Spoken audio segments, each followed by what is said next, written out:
Hi friends, இன்றைக்கி இந்த வீடியோவில் பார்க்க போகிறது சண்டே ஸ்பெஷல் ரெசிபி மீன் குழம்பு, மீன் வறுவல். வாங்க எப்படி செய்யறதுன்னு பார்க்கலாம்.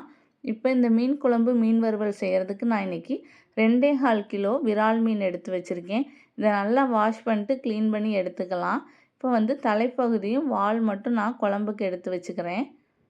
மீத இருக்க மீன் எல்லாமே வறுவலுக்கு எடுத்துக்கலாம். இப்போ இந்த குழம்பு மீனில் உப்பு சேர்த்துக்கலாம். 1/2 டீஸ்பூன் அளவு உப்பு சேர்த்துக்கிறேன். கொஞ்சமாக மஞ்சள் தூள் சேர்த்துக்கலாம். 1 டீஸ்பூன் அளவு மிளகாய் தூள் சேர்த்துக்கலாம். சேர்த்துட்டு கை வச்சு நல்லா மிக்ஸ் பண்ணிக்கோங்க. இது கொஞ்ச நேரம் அப்படியே ஊறினாதான் மீனில் உப்பு காரம்லாம் சேரும்போது ரொம்ப டேஸ்ட்டாக இருக்கும். இப்போ இதை ஒரு ஓரமாக அப்படியே எடுத்து வச்சிடலாம். மீன் வறுவல் செய்கிறதுக்கு மசாலா ஒன்று ரெடி பண்ணிக்கலாம். அதுக்கு ஒரு கடாய் வச்சுக்கலாம். 1 டேபிள் ஸ்பூன் பச்சை அரிசி, 2 டேபிள் ஸ்பூன் வர கொத்தமல்லி விதை, 1/2 டீஸ்பூன் அளவு மிளகு, 1/4 டீஸ்பூன் வெந்தயம், 1/4 டீஸ்பூன் கடுகு, 1/2 டீஸ்பூன் அளவு ஜீரகம் சேர்த்து இதை லைட்டாக வறுத்துக்கலாம். அரிசி பொரிஞ்சு வர வரைக்கும் வறுத்தாலே போதும். இதோட ஒரு கொத்தளவு கருவேப்பிலை இலைகள் சேர்த்து வறுத்துக்கலாம்.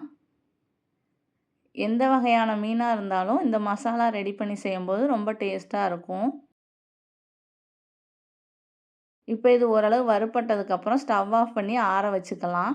இப்போ ஒரு மிக்ஸி ஜார் எடுத்துக்கோங்க. அதில் 12 சின்ன வெங்காயம் சேர்த்துக்கிறேன். 5 பல் வெள்ளை பூண்டு சேர்த்துக்கலாம்.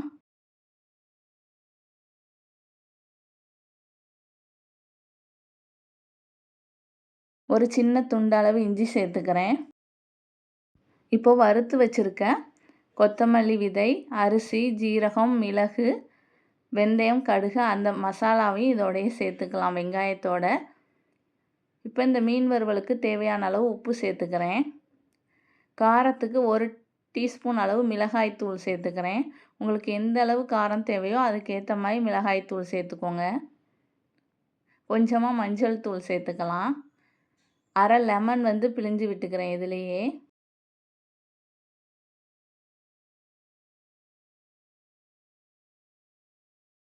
ரெண்டு டீஸ்பூன் அளவு கார்ன்ஃப்ளவர் மாவு சேர்த்துக்கலாம். கொஞ்சமாக ஆயில் சேர்த்துக்கிறேன். இதில் நீங்கள் ஒரு சுற்று பல்ஸில் விட்டுட்டு அதுக்கப்புறமா லைட்டாக தண்ணி விட்டு அரைச்சி எடுத்துக்கலாம். ரொம்ப தண்ணி விட்டு அரைச்சிடக்கூடாது. ரொம்ப தண்ணியாக இருந்தால் மீனில் ஒட்டாது மசாலா. அதனால் ஓரளவு திக்காக இருந்தால் தான் மசாலா ஒட்டும்.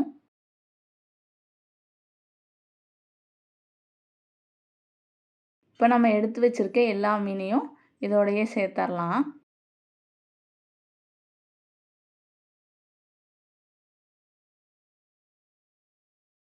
இப்போ நல்லா மிக்ஸ் பண்ணிட்டு இதை ஒரு 1 ஹவர் அப்படியே ஃப்ரிட்ஜில் வச்சிடுறேன்.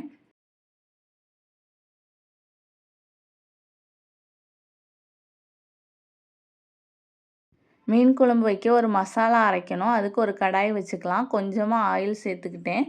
2 டேபிள் ஸ்பூன் அளவு மல்லி விதைகள், 1/2 டீஸ்பூன் அளவு மிளகு, 1/2 டீஸ்பூன் சோம்பு, 1/4 டீஸ்பூன் வெந்தயம், 1/4 டீஸ்பூன் கடுகு, 1/2 டீஸ்பூன் அளவு ஜீரகம் சேர்த்து இதை பொரிய விட்டுக்கலாம்.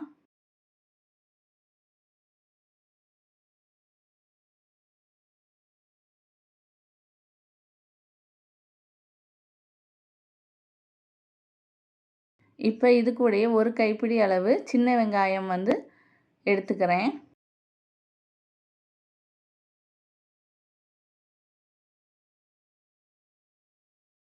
கொஞ்சமாக கருவேப்பிலை இலைகள் சேர்த்துக்கலாம்.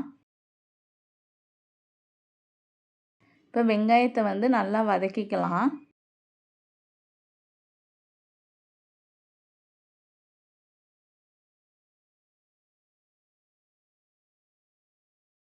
வெங்காயம் ஓரளவு நல்லா வதங்கிடுச்சு. இதோடையே நல்ல பழுத்த தக்காளியாக 2 பெரிய சைஸ் தக்காளி சேர்த்துக்கிறேன். தக்காளி சேர்த்து நல்லா வதக்கிக்கலாம்.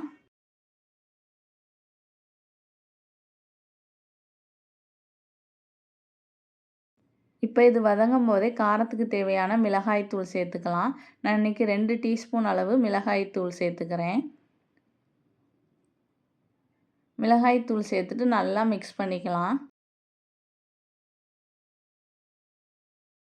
இப்போ இது கூடயே 2 டேபிள் ஸ்பூன் அளவு துருவின தேங்காய் சேர்த்துக்கிறேன்.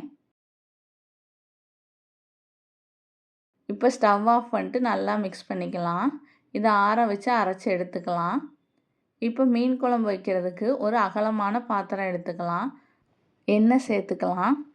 எண்ணெய் கொஞ்சம் ஹீட்டானதுக்கப்புறம் கடுகு சேர்த்துக்கிறேன். கடுகு பொரிஞ்சதுக்கப்புறமா கொஞ்சமாக வெந்தயம் சேர்த்துக்கலாம்.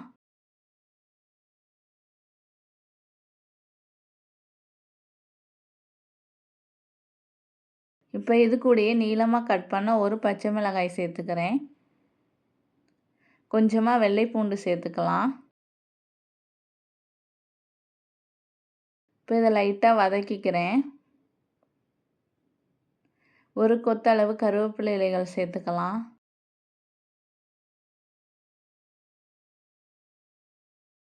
இப்போ கொஞ்சமாக கட் பண்ணி வச்சுருக்க சின்ன வெங்காயம் சேர்த்துக்கிறேன். சின்ன வெங்காயம் சேர்த்து நல்லா வதக்கிக்கலாம்.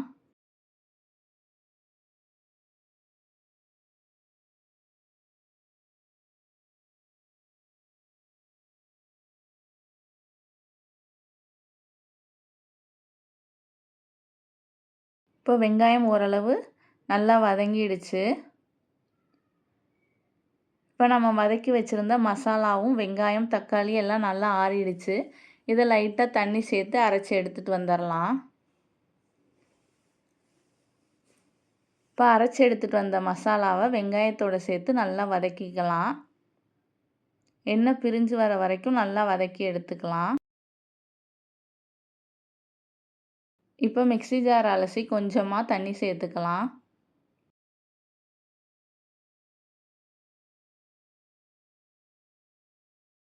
இப்போ இதை நல்லா மிக்ஸ் பண்ணி விட்டுக்கிறேன்.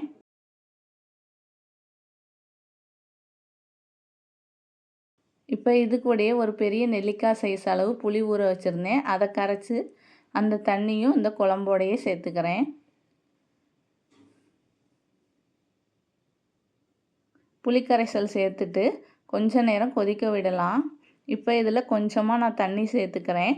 கெட்டியாக இருந்த மாதிரி இருந்தது, அதனால் புளி சேர்த்ததுக்கப்புறம் கொஞ்சமாக தண்ணி சேர்த்துக்கிறேன். இந்த குழம்புக்கு தேவையான அளவு உப்பு சேர்த்துக்கலாம்.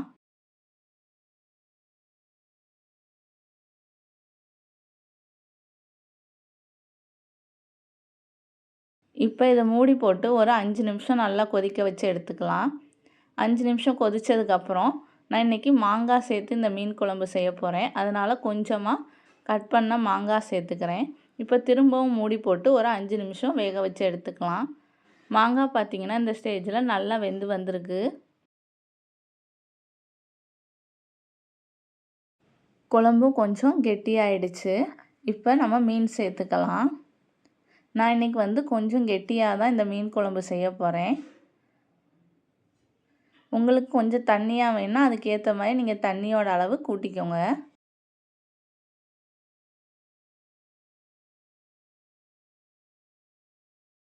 இப்போ ஒரு மூடி போட்டு கரெக்டாக 7 நிமிஷம் வேக வச்சு எடுத்துக்கலாம். இப்போ பார்த்தீங்கன்னா மீன் நல்லா வெந்து வந்துருச்சு. இப்போ ஸ்டவ் ஆஃப் பண்ணிவிட்டு எடுத்து வச்சிடலாம். இப்போ நம்மளோட சூடான சூப்பரான மீன் குழம்பு ரெடி ஆயிடுச்சு. இப்போ மீன் வறுவல் செய்கிறதுக்கு நம்ம மசாலா தடவி ஃப்ரிட்ஜில் வச்சுருக்கோம். அதை எடுத்துக்கலாம். இப்போ இந்த மாதிரி ஒரு தோசை தவா வச்சுக்கலாம். அதில் கொஞ்சமாக ஆயில் சேர்த்துக்கிறேன். ஆயில் ஹீட் ஆனதுக்கப்புறம் நம்ம ரெடி பண்ணி வச்சுருக்க ஃபிஷ் ஃப்ரையை ஒன்று ஒன்றா அதில் சேர்த்துக்கலாம்.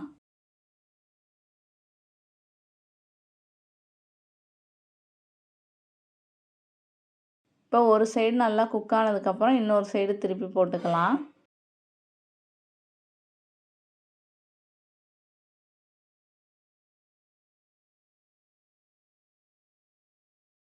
இப்போ நம்மளோட மீன் வறுவலும் சூப்பராக ரெடி ஆயிடுச்சு.